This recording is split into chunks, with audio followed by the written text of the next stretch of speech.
Marcus stared at the ultrasound image. 3 heartbeats. His hands shook as the doctor spoke. But I need to take you back to where this all started. A year ago, Marcus was untouchable.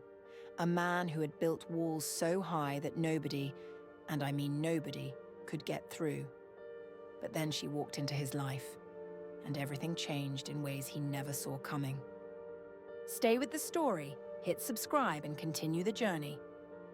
Marcus Reed was a man of control, CEO of one of Texas's biggest tech companies. Money, power, success, he had it all. But there was one thing he couldn't control, his heart. And when it finally decided to feel something, everything fell apart. This is the story of how one night changed his entire life forever. He came from wealth. She didn't. He built walls around his heart. She broke them down with a single smile. He never wanted children. She was carrying 3 of his. Now, Marcus Reed was facing the biggest decision of his life, and he had no idea how to choose between the empire he built and the family he never planned to have. You ever meet someone who changes everything? Not because they try to, but because they're just real? That's what I'm thinking about now as I tell you this story. The story of Marcus Reed. A man who thought he had life figured out, until one night showed him he didn't know anything at all. Marcus stared at the ultrasound image, 3 tiny heartbeats flickering on the screen. His hands shook as the doctor spoke, but he wasn't listening anymore. He was drowning. But I need to take you back to where this all started. Because Marcus Reed wasn't always a man broken by love. A year ago, Marcus was untouchable, CEO of one of Texas's biggest tech companies, 42 years old, a penthouse in downtown Houston, a net worth that made people nervous. But there was something else about Marcus, something deeper. He didn't like women around him, not out of hatred, just distance, coldness. His assistant was a man. His business partners were men. His social circle, all men.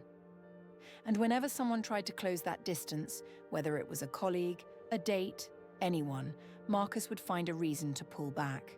His best friend, David, used to say it was because Marcus was afraid of being controlled, afraid of vulnerability, afraid of losing his edge. Marcus never denied it.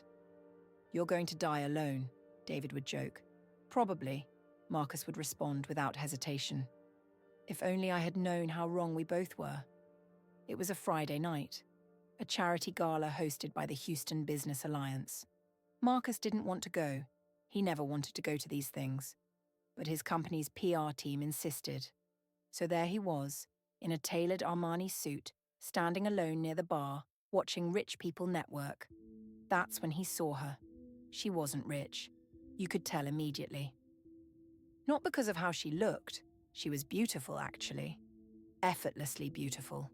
Bright skin glowing under the chandelier lights. A simple black dress that fit perfectly but wasn't designed by anyone famous. Her hair was wrapped in a gold scarf.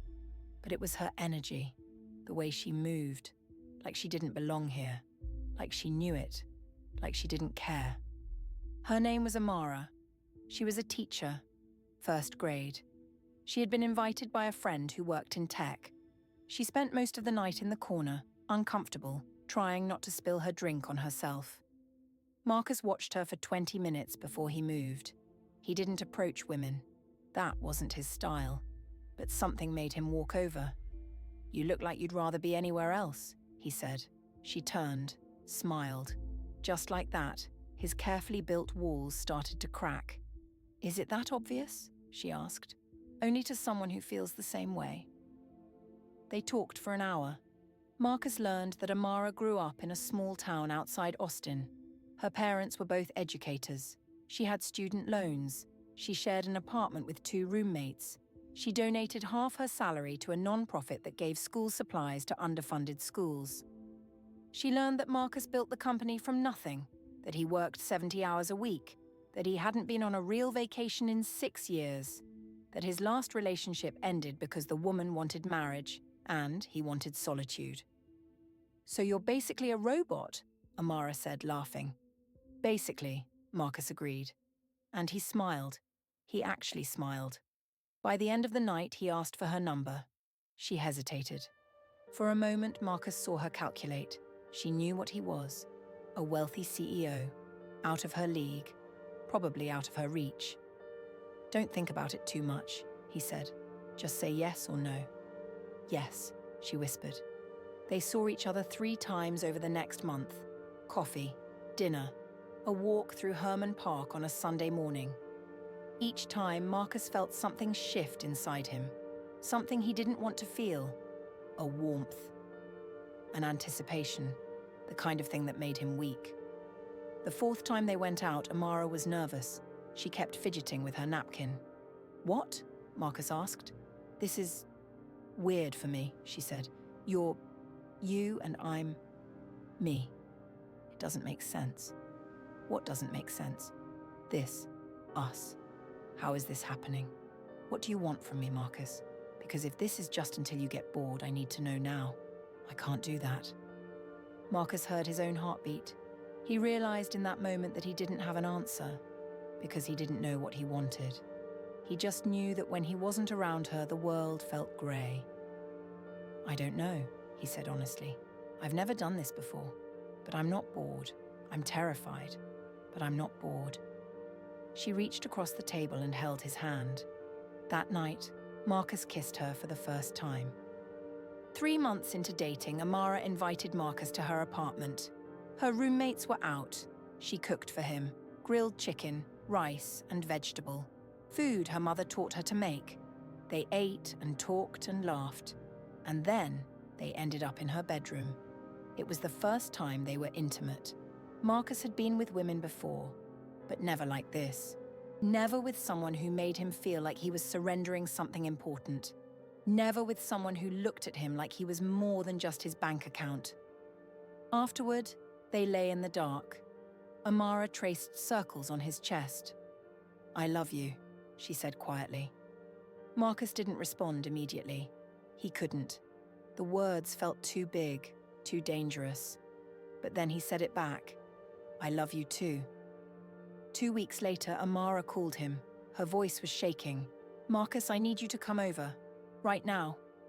He drove to her apartment in 20 minutes. She was sitting on her couch, crying, holding a small plastic stick in her hand.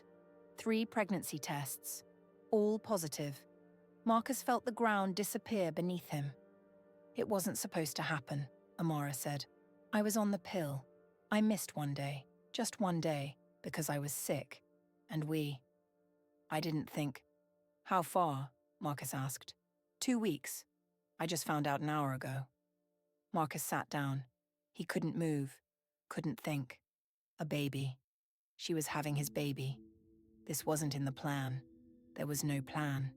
He didn't know how to be a father. He didn't know if he wanted to be. What do you want to do? He asked carefully. Amara looked at him like he'd slapped her. I'm having the baby, Marcus. I'm having our baby. She was already in love with it. He could see it in her face. Marcus nodded slowly. Okay, he said. Okay, we'll figure this out. But inside he was spiraling. David was the first person Marcus told. You got her pregnant? David's voice was loud, sharp. Marcus, what the hell? It was an accident. So now what? You're going to play house with a teacher? You're going to be a father? Marcus didn't answer. He was asking himself the same questions. Amara told her family. They were shocked but supportive. Her mother immediately wanted to plan a wedding. Her father wanted to meet Marcus properly, not at a charity event where nobody was paying attention. When Marcus met them, her father looked him in the eye. My daughter is a good woman, he said. She deserves a good man. Make sure you know which one you are. 3 months into the pregnancy, something shifted. Marcus was present, but he wasn't there. He came to doctor's appointments. He helped pay for things. But emotionally, he was disappearing. Amara felt it. You're pulling away from me, she said one night. I'm not. Yes, you are. Ever since you found out about the baby, you've been different, cold. I'm not cold. I'm just thinking. About what? About everything. About my life? About what I'm supposed to do now? Amara turned away. You mean about whether you actually want this? Whether you want me? Marcus didn't answer, and his silence was the most honest thing he'd said in weeks. 5 months pregnant, Amara went for her routine ultrasound. The technician's face changed as she moved the probe across Amara's belly. What? Amara asked. Is something wrong? No, nothing's wrong, but are you ready for this? For what? You're carrying 3 babies, honey. Triplets. Amara's world stopped. 3 babies. Not 1. 3. She called Marcus immediately. He left work. He came to the ultrasound appointment. The doctor showed him the 3 heartbeats, the 3 separate sacs, the 3 tiny futures growing inside the woman he said he loved. Marcus's face went white. In the car on the way home, he barely spoke. Say something, Amara finally said. 3 children, Amara. I can't... Do you understand what this means? Yes. It means we're going to have 3 babies. It means my entire life is over. My company, my plans, my freedom, it's all gone. Amara felt those words like a knife. Your freedom? Marcus, we created them together. This isn't something I did to you. I know that. Do you? Because right now it sounds like you resent me. Like you resent them. Marcus pulled over. He put his hands on the steering wheel and didn't move for 5 minutes. I'm scared, he finally said. I'm more scared than I've ever been in my entire life, and I don't know how to do this. Neither do I, Amara said quietly. But we have to. Marcus started driving again, but something had broken between them. Something fragile that neither of them knew how to fix. Marcus's mother, Catherine, came to visit. She'd been estranged from her son for years, a complicated history of expectations and disappointments. She met Amara. She saw how Amara looked at her son, how she tried to make him feel safe. One afternoon, Catherine pulled Marcus into the kitchen. You're going to lose her, Catherine said simply. What are you talking about? This woman, she loves you. She's terrified and alone and carrying 3 of your children, and she's still trying to make you feel better about it. But you're pushing her away. And one day, she's going to stop trying. I'm not pushing her away, I'm just being realistic. No, you're being a coward, and I raised you better than that. For the first time, Marcus considered that his mother might be right. 8 months into the pregnancy, Amara found an apartment of her own. I can't keep doing this, she told Marcus. I can't keep feeling like I'm forcing you to be here. The babies deserve a father who wants them, and I deserve a partner who chooses me. Amara, don't do this. I'm not doing anything, Marcus, you are. You did this the moment you decided I was a mistake. She moved out on a rainy Saturday. Marcus helped her carry boxes. Neither of them cried. It was worse than crying. It was just over. Marcus threw himself into work. 80-hour weeks, mergers, acquisitions, anything to not feel the emptiness. But it was everywhere. He'd pass baby stores and feel sick. He'd see fathers with their children and turn away. He'd see Amara's pictures on his phone, pictures of her pregnant belly, her beautiful smile, and delete them. He couldn't keep looking at what he'd run from. David confronted him at the gym. You haven't asked about her in 3 weeks. Because there's nothing to ask about. She's 8 months pregnant with your children, and you're at the gym instead of being with her. We're not together anymore. Because you're an idiot. You finally let someone in, and the second it got real, you bolted. You did exactly what you said you never did. You felt something, and you ran. Marcus wanted to argue, but he couldn't. David was right. It was 3 a.m. when the hospital called. Amara had gone into early labor. She was being rushed to Memorial Hermann. The babies were being born 6 weeks early. Marcus threw on clothes. He drove 90 miles an hour to the hospital. When he got there, he found Amara's mother in the waiting room. Where is she? Marcus asked. She asked for you, her mother said. Even now. Even after everything. Marcus found Amara in the delivery room. She was terrified. Alone. And the moment she saw him, she cried. I'm sorry, Marcus said. I'm so sorry. Stay, she whispered. Please just stay. And he did. He stayed for all 3 births. When the first baby was placed in Marcus's arms, a tiny girl with his eyes, something broke open inside him. Not broke, shattered, rebuilt. Something. He held her. This person.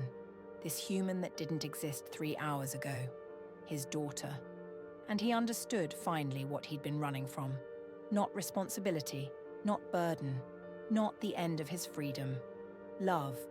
Real, terrifying, all-consuming love that made him smaller and bigger at the same time. 2 more babies followed. Boys. Identical. Beautiful. Marcus held each one and wept.